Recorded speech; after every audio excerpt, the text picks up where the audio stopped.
I'd now like to introduce our keynote speaker, Tom Kemp, the CEO of Centrify.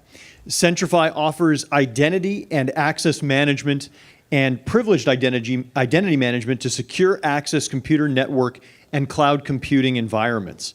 So much of their work focuses on helping organizations collaborate securely with internal colleagues, but also with trusted third parties. And we know that, especially within the healthcare industry, much of the collaboration that takes place is around experimentation, is around research. So it's a necessary element of innovation within healthcare and within medicine. And Centrify is really at the cutting edge of allowing for that privileged access without sacrificing security. So with that, I'd like to turn it over to Tom Kemp and to thank you also for being a co-title sponsor for today's event. Thank you, Peter. Thanks. It's great to be here. So hello, everyone. So today I'm going to somewhat challenge everyone in the room here to really rethink the way that we go about doing security. And I'm going to specifically talk about rethinking the security in terms of this concept called zero trust. And this idea and concept has actually been around for about 10 years, but with all the breaches and hacks that are going on, and at the same time with the increasing velocity towards the cloud and the embrace of mobile, I think it's becoming even more applicable. And you also will see that this concept is being endorsed by very significant vendors like Google, who have something that they call Beyond Corp, that in effect is this zero trust concept as well. So the reality of security today is it's not secure. So we as an industry spend last year about $90 billion, right? And in fact, cybersecurity is probably the fastest growing industry within IT in terms of spend. It's historically been growing over 10, 15% per year, okay? So we're throwing a lot of money at cybersecurity. But the problem is, and we actually did a recent survey with FORRESTER Group where we interviewed over 300 CIOs and CISOs from healthcare companies, other large enterprises, and undercover, confidentially, they actually said that 66% of them had actually been breached. And what is worse is that they actually fessed up and admitted that they've been breached on average 5 or more times over the last year or two, okay? So here we have a situation in which, you know, we're throwing more and more money, we're increasing the spend by 10% year over year. I talked to a lot of CISOs and I asked, hey, how much more are you investing in cybersecurity? And their budgets are not only going up 10%, they may be going 15, 20%, et cetera. But the reality is that the rate of breaches is actually far outstripping the increase in investment in cybersecurity, okay? So the reality is if you keep on doing the same thing over and over and over again, and you're not getting any different results. It's kind of the proverbial definition of insanity. So I'm going to challenge everyone in this room here to kind of step back and say, how can we rethink what we're doing? Are we focusing on the right things as it relates to cybersecurity, where we're spending our money, our time, et cetera? And so as part of rethinking security, I'm going to put up a couple of various factoids right here. But the one thing that is part of rethinking security that people don't realize is that the attack vector has completely changed, okay? And I think we're all used to, oh, you got to have a firewall, we got to protect the perimeter, you have to have antivirus, et cetera. All good, all great, et cetera, right? But the reality is that identity has become the top attack vector, okay? So Verizon has something called the Data Breach Report, and a couple years ago, identity in terms of stolen, compromised credentials were involved in over 50% of breaches. And then, like 2 years ago, it went up to in the 60s, and then it was 70s. Now it's involved in over 80% of breaches involve stolen or compromised credentials, okay? So the reality is that the hackers have found out that instead of writing fancy scripts and 0 days and all that stuff, it's a heck of a lot easier just to phish and steal someone's username and password. That's just the reality. That's the top attack vector nowadays. And then furthermore, you have to realize that while it's very good to get 10 or 12 different usernames and passwords, the actual credentials that they care the most about are these things called privileged accounts, right? These are your admin account, your root accounts, et cetera, okay? Now, oftentimes what you'll find in organizations that these are shared, that multiple people log on to these accounts, okay? The Oracle DBA account that, 5 people know the password, et cetera, for this. So these are the keys to the kingdom, and so what's happening is the hackers are trying to get through end users to actually get after the privileged accounts. And if you look at the Office of Personnel Management, you look at all these other breaches, in the end, someone got the root account, okay? And they do it by going through the end users as well. So the first thing is you have to realize that this is where what the hackers are really focusing on in 4 out of 5 breaches. Ironically, we're spending $90 billion on cybersecurity, but the budget to protect users and identities is less than 10%. The market for identity and access management is under $10 billion. We're spending, $80, $90 billion. So there's a complete mismatch in terms of where people are focusing their security dollars, right? So if 80+% of the breaches involve stolen or compromised credentials, but we're spending less than 10% of our budget on that, it's like we're fighting, we're preparing for a land war in Europe, with big tanks, et cetera, when the battlefield is completely changed. The second thing that I want to, put out there is that the enterprise perimeter really no longer exists. And I know the panelists start talking about interoperability, connectivity, mobile, et cetera. And so you see the statistics that we put forth right there.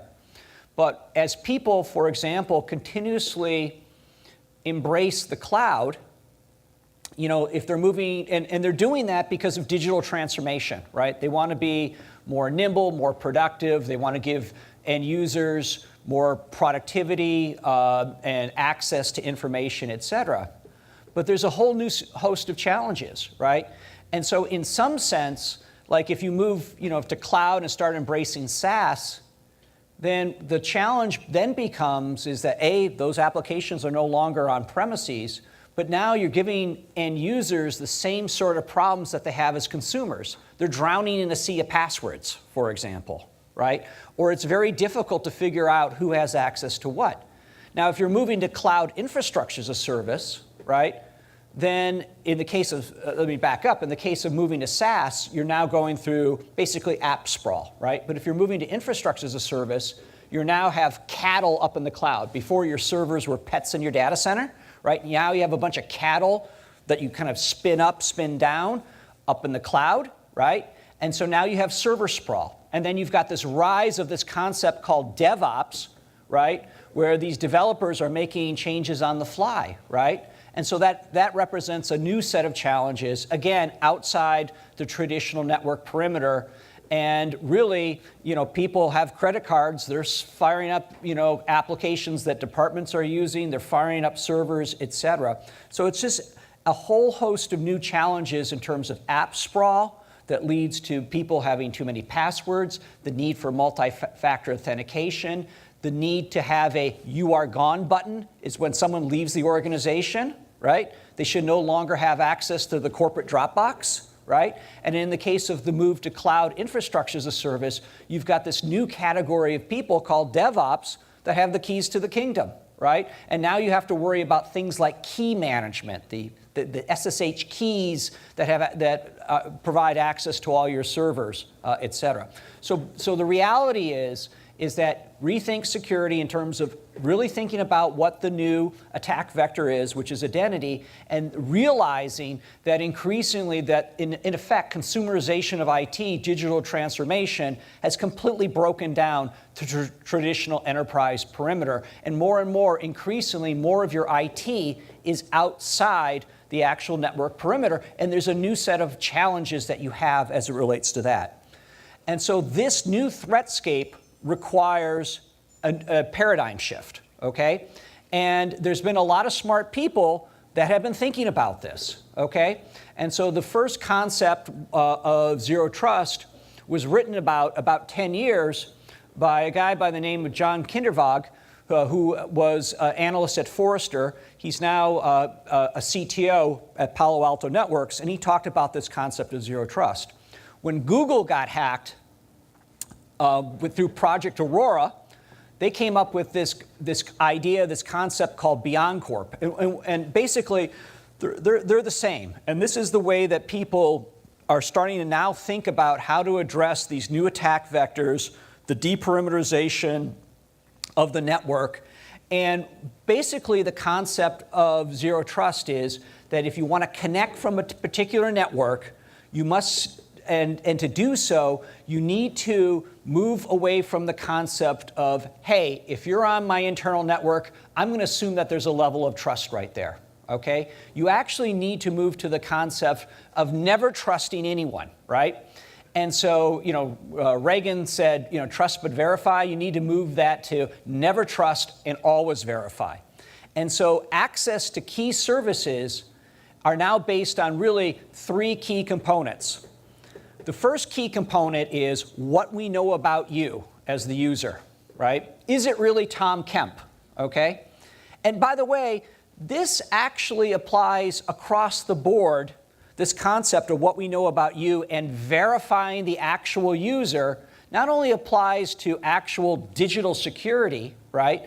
But what we started to see, and this is rapidly increasing as well, is this thing called CEO fraud, or business email compromise, where, and by the way, this happens to me all the time. Every week, someone sends me an email internally. I'm CEO of a 500-person plus company, and say, hey, I got this email from you, Tom, asking me to do this, right? Kick off a wire transfer, or approving that all the, what's the tax forms, 1090, whatever they, 1098s, all get sent to someone, right? Someone's requesting, I'm requesting that. For some reason, I woke up at 3 o'clock in the morning, and I want every tax form for all our employees sent to me immediately, right?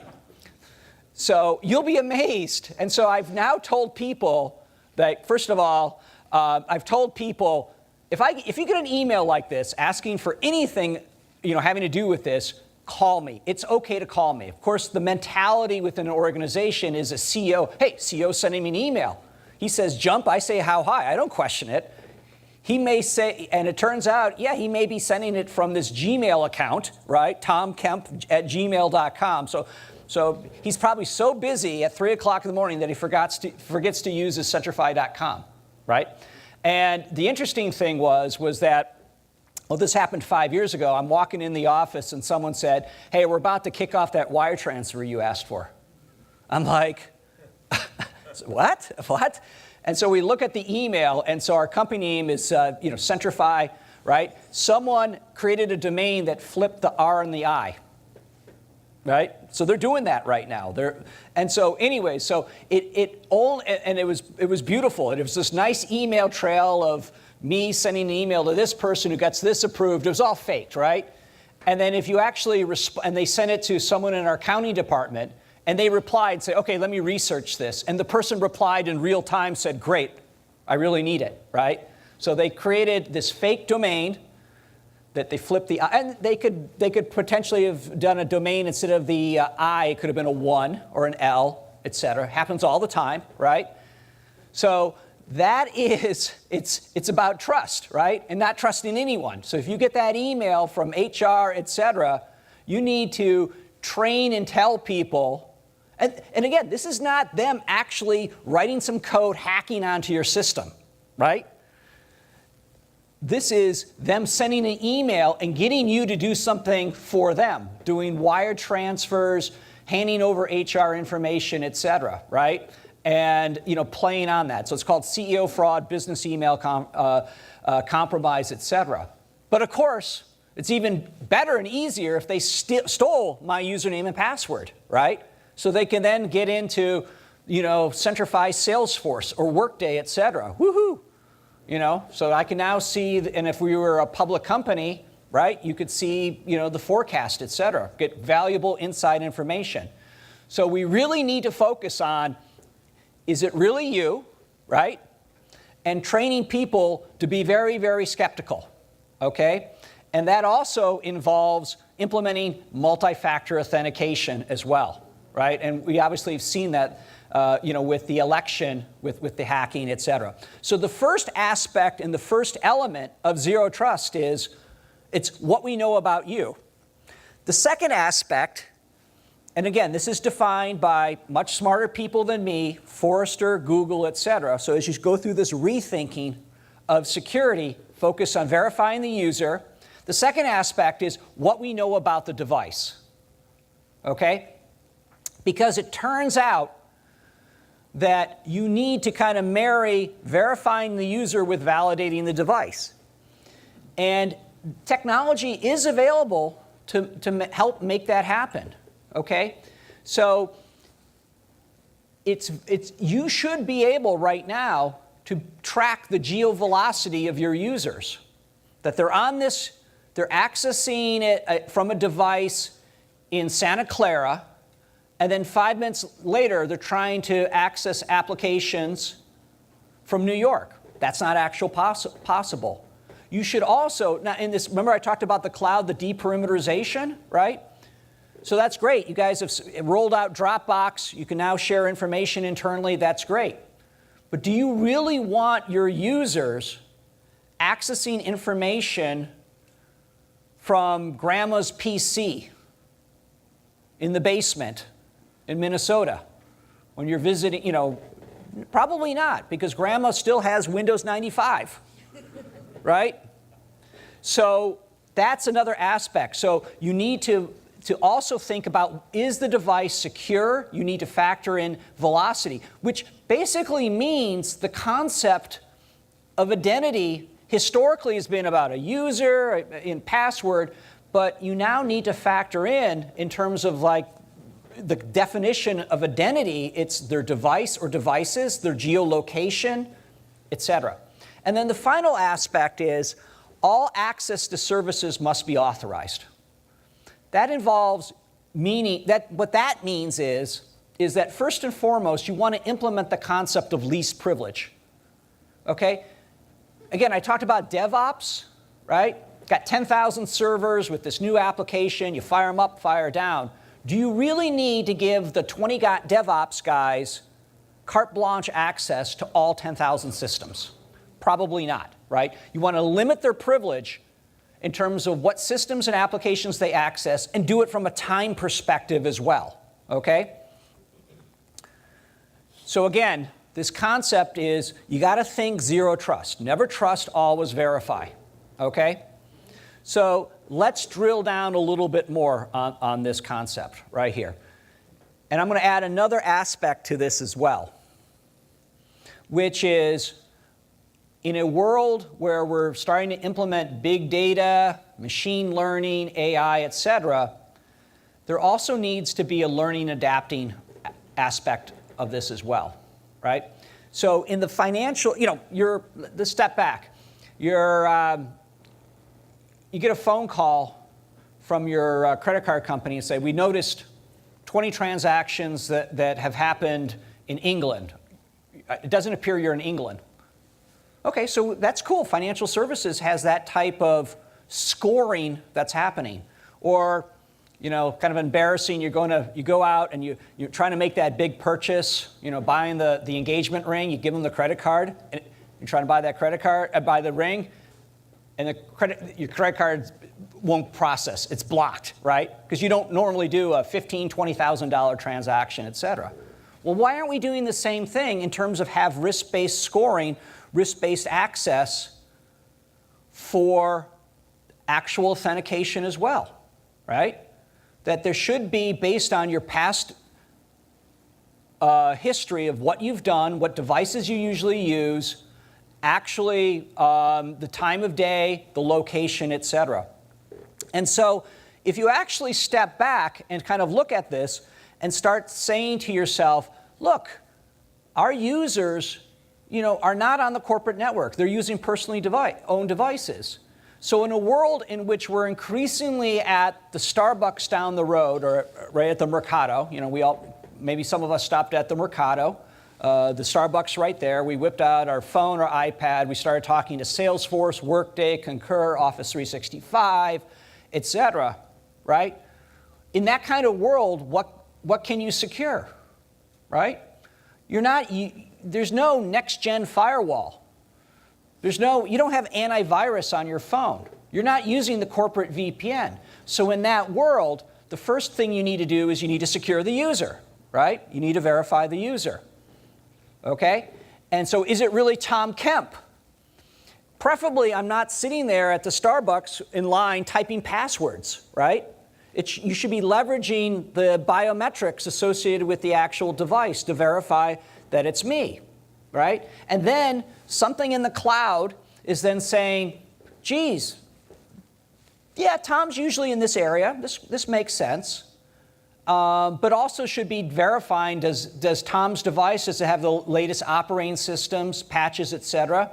Is there been a geovelocity issue? Wait a minute, Tom is now in Santa Clara, but 5 minutes ago he was in New York. That's not actually possible. And then from there, only giving me enough privileges and access. And so all this information should be feeding back, and there should be risk-based scoring associated with actual access. We do it in financial services, right? We also need to start thinking about having risk-based scoring with actual authentication, access, et cetera. So a couple other things I want to talk about in terms of verifying the user. So I've talked about the risk-based scoring. I've talked about multi-factor authentication. But also another thing as part of the zero trust is that there should be a mission to reduce the number of usernames and passwords. It's identity consolidation. We've historically had that with Windows, right? It was your Active Directory username and password to give you access to Exchange and single sign-on via Kerberos, or zero sign-on to file shares using protocols like Kerberos, LDAP, et cetera. But we should also be looking to do that as we more and more move to the actual cloud as well, right? And so by reducing the number of usernames and passwords and getting people away from sharing the usernames and passwords, especially with the root accounts, et cetera, it actually now allows you to better layer on additional forms of authentication on top of that. And then also factor in, for example, the location. So maybe if people are in a location that is basically where the hospital is, then yeah, maybe don't ask for that, that additional level of authentication. But if they're outside that specific geography, then you should force a Touch ID to the phone to allow people to access that as well. Okay? So it's kind of a mashup in terms of different capabilities that you want to further verify the user. I talked about validating the device, right? And so clearly there should be device and application management. And apps should only be on the devices that the users really need to use. And it's that whole corporate versus personal owned device, right? That you should be insisting that if people are going to be accessing the company corporate information, that it has to have a certain security posture associated with it. So yes, okay, that's cool. It's the right version of Android on this tablet. Yep, it's cool that it's encrypted, but because it's a personally owned device, I'm not going to allow that person to access Dropbox. And then finally, if you actually start looking at your Macs and PCs, it turns out you also have local admin accounts that also need to be secured, and preferably constantly being auto-rotated as well. And then finally, limiting access and privilege. The interesting thing is, as a CEO of a company, I kind of feel like I spend about a fourth of my day approving stuff, right? And maybe a lot of you as managers, CIOs, CISOs, director level people, et cetera, you're approving expense reports, vacation requests, et cetera. Well, that's fine. You're just sitting there, okay, you're doing it from your phone in the back of the room, you're approving all these things right here. But why don't we have a similar approval and integration in with, say, a ServiceNow for the DBA to access the production database, right? So there needs to be that same concept of approvals should also be applying in terms of who can access what as well. So that's another thing that maybe you should think about is that can I tie in my workflow to, and also tie in maybe my HR processes as well into actual access as well. So if someone joins Workday, for example, I mean, is added as a user as Workday, right? That should automatically set up provisioning of the users for accessing applications or infrastructure, et cetera.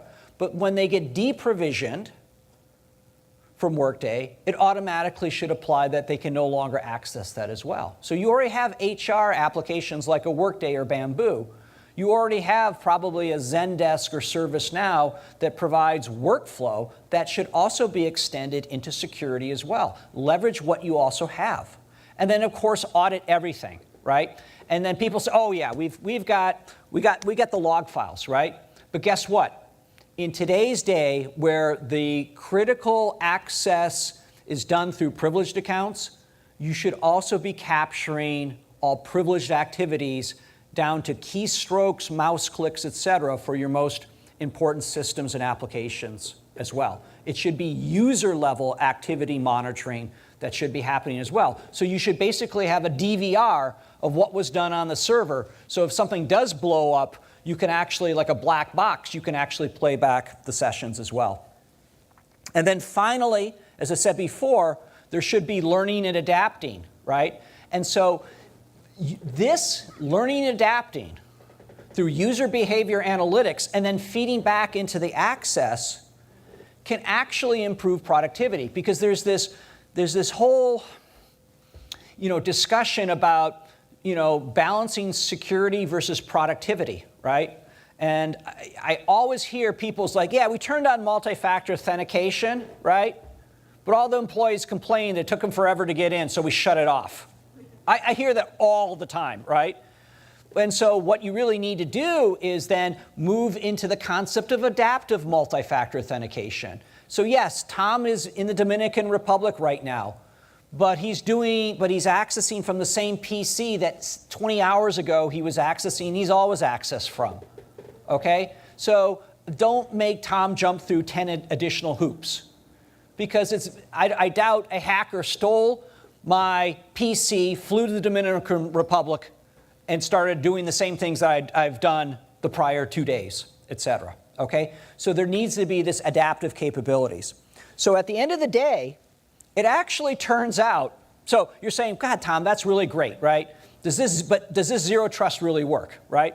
So we actually spent time with Forrester, and we went back and we talked to many hundreds large organizations, confidentially interviewed them, and tried to figure out the organizations that actually did more zero trusty things. So we had people, group A, that was embracing this concept of zero trust, and we had group B that weren't doing that as much, right? And it turned out that actually that the people that were further down the path towards embracing and adopting this concept of zero trust, and again, Centrify as a vendor, we embrace that, and we've built technology to address this, but this is something that predated Centrify. This is something that Google has. This is something that Forrester came out with, et cetera. It turned out that the people that were further down the zero trust path and focusing on the top attack vector identity, validating the devices, starting to leverage machine learning, et cetera, actually had 50% fewer breaches. I mean, it's like very significant. But the other interesting thing is that they actually, by going through this, they actually found that they could actually they had the confidence to more rapidly adopt newer technologies as well. And so they were able to further accelerate their digital transformation as well. So look, this is something that we believe in ourselves. And so this is my information slide. I'm going to go right by it there. See, no commercial right there. But go to centrify.com, follow me on Twitter at Thomas R. Kemp, or just Google the concept of zero trust, right? Because all of a sudden, you're starting to now see a lot of people wake up to this because they're challenged. They're challenged because they've historically had a perimeter-based approach. Security was about, oh yeah, we got AV, we got the firewall, we're all good.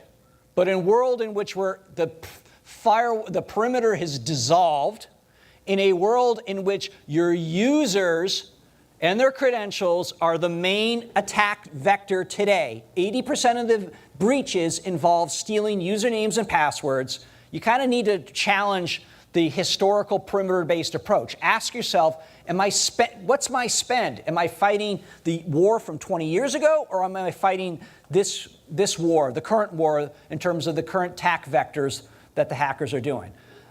I would urge you to adopt, not only think about it, but adopt the zero trust security approach, and then really think about the power of this concept of next-gen access, where you start layering on multi-factor authentication, you start looking at conditional access, et cetera, in terms of, and I think at the end of the day, that's going to give you a much better balance between making your users productive and ensuring security as well. So thank you very much. I really appreciate you guys taking the time. Thank you.